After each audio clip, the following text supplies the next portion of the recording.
জি। হ্যাঁ, মমতাজুল ইসলাম মানে কিছু মানুষের কাছে চুল কাটে এসেছে তো বিতর্কিত। আমি বিতর্কিত লোক হতে যাব কেন? নয় আপনি আমার কথা বুঝতে পারেননি, আর নয় আপনি নিজে একাই যেটা বোঝেন ওটাই সিদ্ধান্ত মনে করেন, অপরের কথাকে কান দেন না। আপনারা কিছুদিন আগে দেখেছেন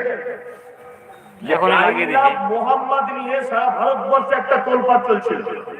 আইলা মোহাম্মদ, সারা পশ্চিম বাংলার সমস্ত আলেমরা চুপ ছিল এবং আইলা মোহাম্মদের পক্ষে তারা পদক্ষেপ গ্রহণ করেছিল।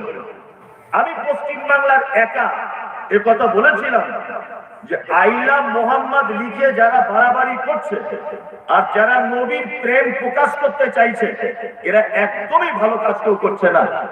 তখন এক শ্রেণীর যুবক আমার উপরে খেপে গিয়ে বলছে, শালা অমুকের ছেলে, শালা অমুকের বাচ্চা, তোর মা